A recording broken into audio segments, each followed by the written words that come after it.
Face யோகாவோட challenge என்னாச்சு? வழக்கம் போல இந்த சேலஞ்சு ஊத்திக்கிச்சா? இந்த மாதிரி என்கிட்ட ஒரு 4-5 பேர் கேட்டிருக்காங்க. ஹாய், என்னோட பேரு பவதாரணி.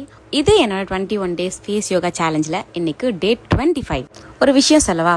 2023ல ஃபர்ஸ்ட் டைம் நான் 30 days ஒர்க் அவுட் சேலஞ்ச் பண்ணுறேன்னு ஒன்று ஸ்டார்ட் பண்ணேன். அதோட 30th வீடியோ இருக்கான்னு நீங்கள் போய் பார்த்தீங்கன்னா இருக்காது. ஏன்னா அதை நான் 30th வீடியோவோட முடிக்கல. இன்னைக்கு 2026ல நம்ம இருக்கோம். ஸ்டில் நான் ஒர்க் அவுட் பண்ணிட்டு இருக்கேன். ஒரு வீக்ல 5 to 6 days நான் கண்டிப்பா ஒர்க் அவுட் பண்ணிட்டு தான் இருக்கேன். 30th day நான் அந்த வீடியோவை முடிக்காம போனாலும் ஸ்டில் நான் அந்த விஷயத்த கண்டினியூ பண்ணிட்டு தான் இருக்கேன்.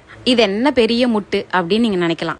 உங்களுக்கு இது ஒரு பெரிய முட்டா இருக்கலாம். ஆனா இத்தனை வருஷத்துல இதுவே எனக்கு இப்பதான் புரியுது. ஒரு விஷயத்த நம்ம ஸ்டார்ட் பண்றோம், ஆனா அதை 30th day அன்னைக்கு நம்ம முடிக்க மாட்டேங்கிறோம், போஸ்ட் பண்ண மாட்டேங்கிறோம். அப்படின்னா நம்ம அதில் தோத்து போயிட்டோமா அப்படின்னு கேட்டா ஆக்சுவலி இல்லை.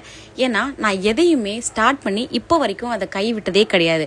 என்னோட ஒர்க் அவுட் சேலஞ்சாக இருக்கட்டும், அதுக்கப்புறம் நான் பண்ண 100 days சேலஞ்சாக இருக்கட்டும், நிறைய விஷயம் நான் ஸ்டார்ட் பண்ணி அதில் எனக்கு எதெல்லாம் உண்மையாகவே தேவையோ அதெல்லாம் நான் இத்தனை நாளும் பண்ணிட்டு தான் இருக்கேன். பெரிய எக்ஸாம்பிள் நான் ஒர்க் அவுட் பண்ணுறது அண்ட் இந்த ஃபேஸ் யோகா. இன்னைக்கு 21 டேஸோட நான் அதை முடிச்சிருக்கணுமா இல்லையா? இது ஜஸ்ட் ஒரு சேலஞ்சாக மட்டும் இல்லாமல் சீரியஸாகவே எனக்கு இது தேவைப்படுது. எவ்ரிடே நான் மேக்கப் பண்ண ஸ்டார்ட் பண்ணுறதுக்கு முன்னாடியும் எனக்கே மைண்டில் தோணுது ஃபேஸ் யோகா முடிச்சுட்டு நம்ம மேக்கப் ஸ்டார்ட் பண்ணலாம்.